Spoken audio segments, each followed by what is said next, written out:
Dernière édition de Métro News pour cette semaine. Bonsoir à toutes et à tous, bienvenue. En titre de ce vendredi, 8 sœurs catholiques de la congrégation de Sainte-Anne ont été enlevées vendredi matin.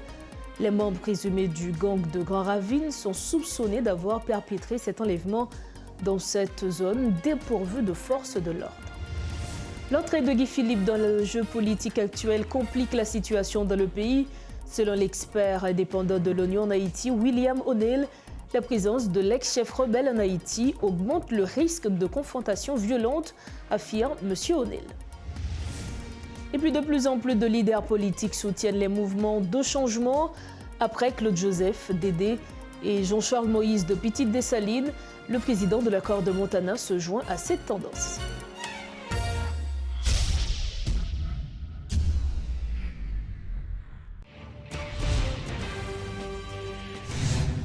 Dorochef, bonsoir à tous. Bienvenue au développement de ce journal. Comme annoncé en titre ce vendredi, au moins 6 religieuses appartenant à une congrégation catholique ont été enlevées. Les bandits ont intercepté le véhicule des religieuses près de la place Jérémie, à proximité de Carrefour-Feuille. Ils ont ensuite conduit leurs otages en toute quiétude jusqu'à leur repère à Grand Ravine. Les religieuses ont été victimes d'un guet-apens sur la route qu'elles empruntent habituellement. Ces enlèvements sont en augmentation depuis plusieurs semaines dans la région métropolitaine de Port-au-Prince. Il est important de noter que Douglas Pape, le fils du docteur Jean-William Pape, est toujours détenu par ses ravisseurs, malgré le versement de la rançon exigée à 3 reprises par la famille Pape. Après une intervention musclée de la police nationale jeudi soir à Solino, le quartier a retrouvé sa tranquillité ce 19 janvier. Selon les habitants, plusieurs criminels ont perdu la vie. Il est à noter que l'offensive du gang de Bel-Air depuis lundi a entraîné des pertes humaines et des blessés avec plusieurs maisons incendiées. Alors qu'une vague de panique a traversé une grande partie de la capitale jeudi, Port-au-Prince a connu une journée relativement paisible ce vendredi. Dans le contexte sociopolitique actuel, de plus en plus de dirigeants d'organisations politiques expriment leur soutien à des mouvements en faveur du changement.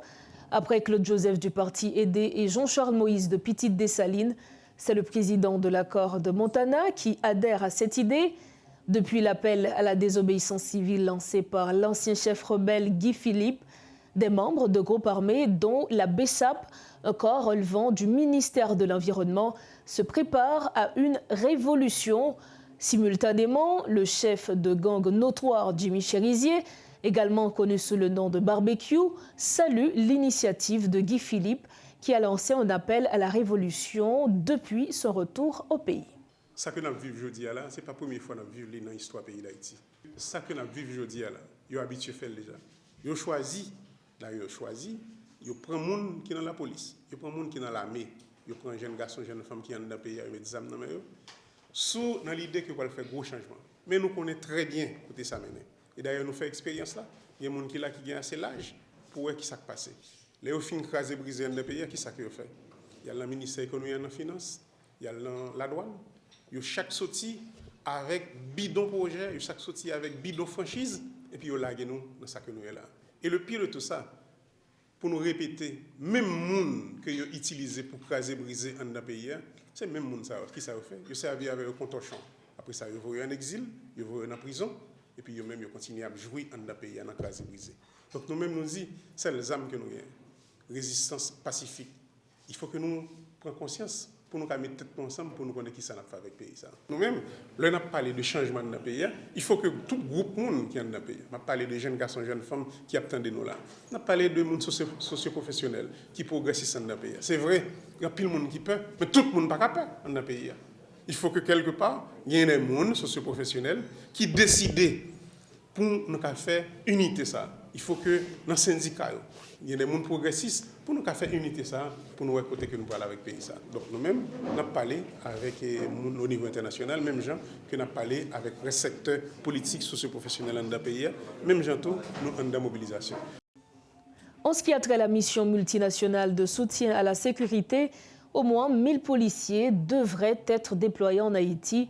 L'équipe utilisera l'uniforme vert jungle de l'unité des services généraux comme tenue de combat officielle pour la période où elle sera en Haïti. Le Kenya prendra le commandement des opérations d'environ 3000 personnes. Les officiers seront rejoints par du personnel provenant de pays qui ont accepté d'envoyer des équipes en Haïti, tels que le Chili, la Jamaïque, la Grenade, le Paraguay, le Burundi, le Tchad, le Nigeria et Maurice. Rappelons qu'une délégation haïtienne s'était rendue à Nairobi en décembre de l'année dernière. L'équipe, dirigée par le directeur général de la police nationale, Franz Elbé, s'est dite satisfaite et prête à recevoir les officiers kenyans. Toujours dans ce dossier, William O'Neill, l'expert indépendant des Nations Unies en Haïti sur les droits de l'homme, se dit confiant concernant le déploiement de 1000 policiers kenyans en Haïti sous bref délai. Dès que la Cour suprême du Kenya aura donné son accord, le contingent kenyan, qui a déjà fait des préparatifs, est susceptible de se déployer en quelques semaines, assure l'expert qui reconnaît qu'Haïti se trouve actuellement dans une situation très délicate. William O'Neill répondait ce vendredi aux questions de notre correspondant à Genève, Jean-Édouard Rigaud, en marge d'un briefing impromptu sur la situation des droits de l'homme en Haïti. En culture, lancement jeudi de la 17e édition du Festival Jazz de Port-au-Prince, Pape Jazz. Cette activité placée sous le haut patronage du ministère de la Culture se déroulera du 25 au 28 janvier 2024 à l'hôtel Caribé Convention Center. Des artistes nationaux et internationaux issus de 7 pays au total seront au rendez-vous dans le cadre de cet événement culturel, selon la directrice Milena Sandler.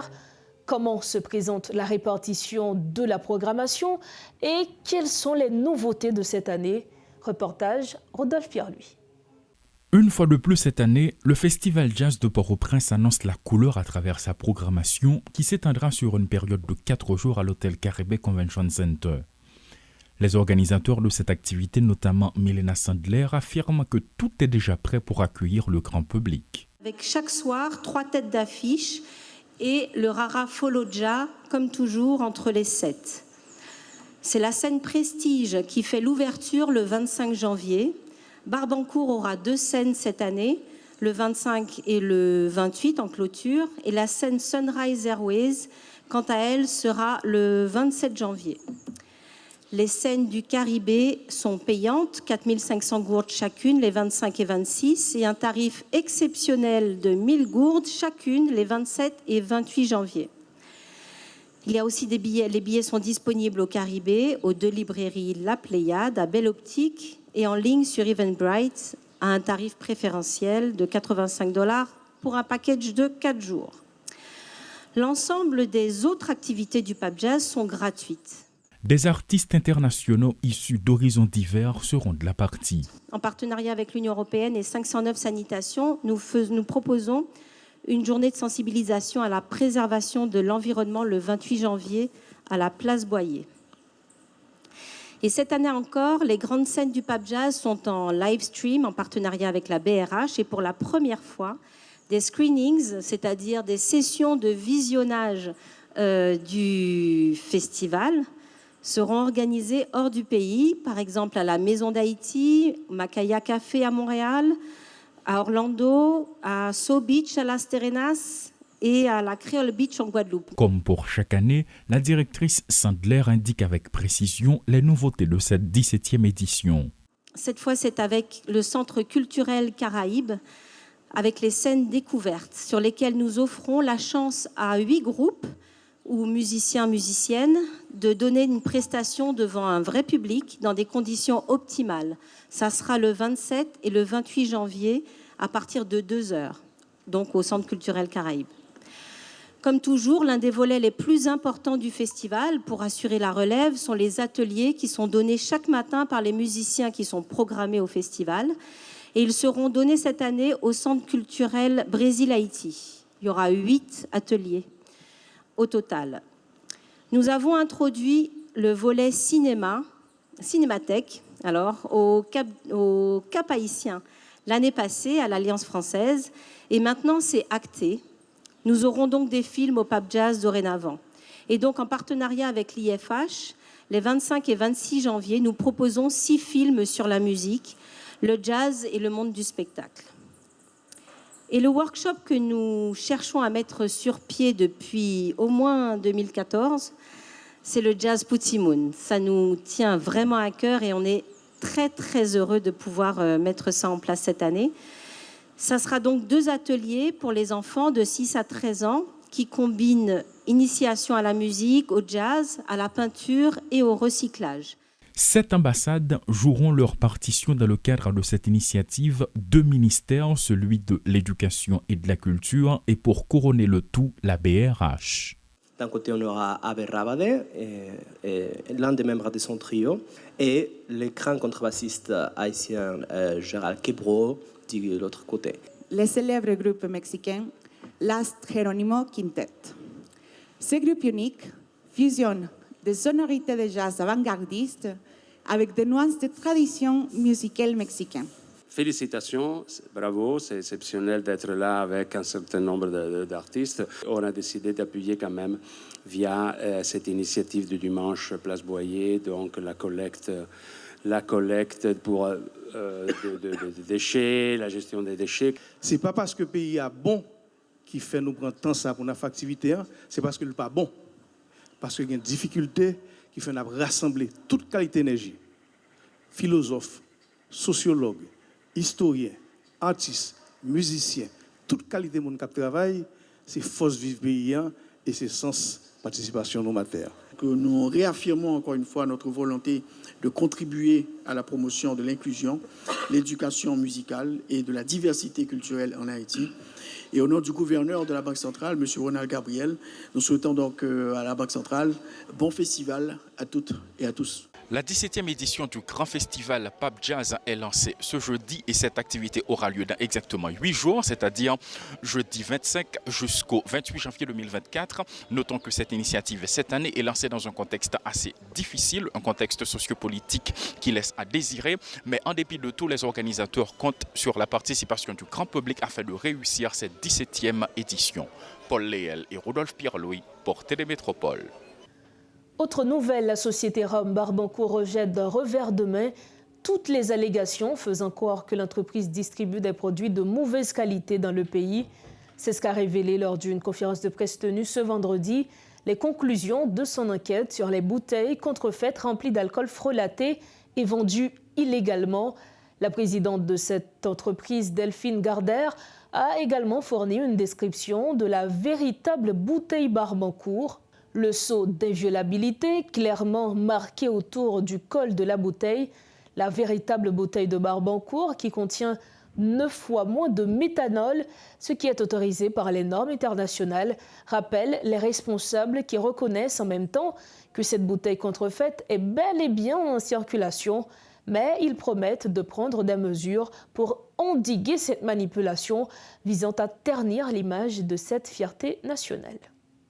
Donc la Société du Rhum Barbancourt a découvert à travers les réseaux sociaux ce qui s'apparentait à des rumeurs laissant croire qu'il y avait sur les marchés un produit Barbancourt contrefait.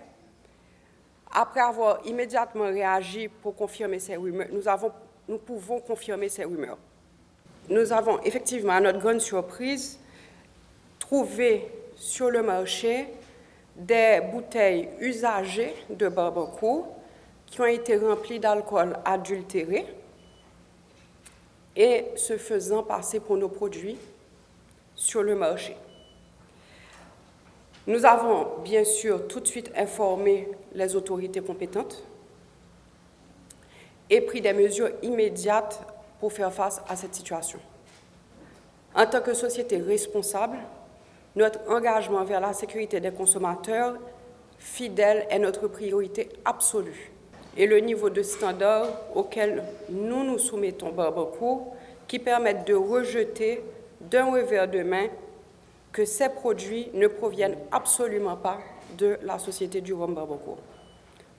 Nous faisons tout notre possible pour empêcher que cela se reproduise et surtout nous voulons éduquer les consommateurs pour ne pas prendre dans faux marmites. Premier bagage que nous avons regardé, produit ça, il y a des faux Barbancourt ça.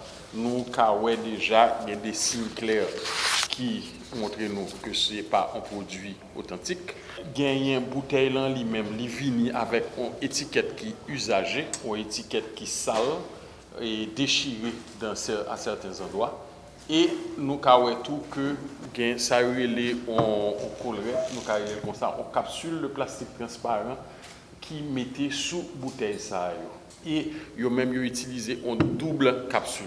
Produit réel là, une capsule dorée, ok, et son capsule unique, ils ont même utilisé une capsule double. Maintenant, à cause du fait qu'ils utilisent une faux capsule, ils sont obligés de coller avec un corps sous tête bouchon. Et là où fin retirer, ou ka joindre des résidus de colle ça sous bouchon. Jean nous kawel, c'est deux plastiques superposés. D'ailleurs, pour garder faux bouteille là, ou kawel deux plastiques. OK, et leur analyser bouchon tout après, nous remarquons que son bouchon qui est usagé, il a une décoloration un peu rougeâtre sous lui et il pas aussi son liège qui est différent, il est plus poreux et il y a des traces claires de préutilisation. L'autre bagaille qui encore un signe clair, c'est donc c'est carrément une caisse qui était abîmée, il est collé à la colle. À l'intérieur de l'usine nous pas coller à la colle, nous pas coller à tête. OK, donc nous voyons que son caisse qui est usagée. OK, et nous voyons nous-mêmes c'est avec la colle que nous collé boîte la fête, tandis que lui-même c'est une caisse que vous collez à tête, une caisse usagée collée à tête et qui clairement de très très mauvaises conditions. Ça, c'est une présentation de comment nous pouvons reconnaître l'actuelle bouteille Barbancourt.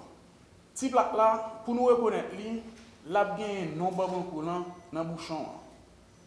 Bouteille là, marron. Et le consommateur doit toujours chercher le logo sur l'étiquette là. Haïti écrit en blanc en bas dans le bouchon, dans l'étiquette là. Et là, on passe doit tout en bas bouteille là. Beaucoup et puis en bas. Pour gros bouteille, toujours chercher couverture plastique couleur l'eau. Toujours chercher bouchon en bas, bois à étoile beaucoup. Et toujours assurer nous que bouchon liège là, li pas abîmé. Toujours chercher médaille qui imprimé sur étiquette là dans façade là. Et Haïti écrit sous étiquette beaucoup. Voici le dernier rappel des titres à la une de ce soir avant de refermer ce journal. 8 sœurs catholiques de la congrégation de Sainte-Anne ont été enlevées vendredi matin. Les membres présumés du gang de Garavine sont soupçonnés d'avoir perpétré cet enlèvement dans cette zone dépourvue de forces de l'ordre.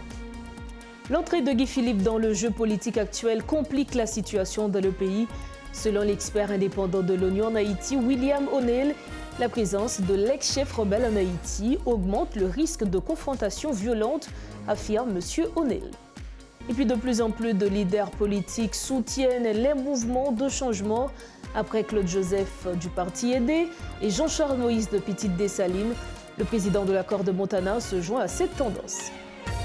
Fin de cette édition de Métro News. Merci infiniment à vous de l'avoir suivi. C'est le week-end, profitez très bien de la vie et surtout rejoignez-nous sains et saufs lundi prochain. Bonsoir.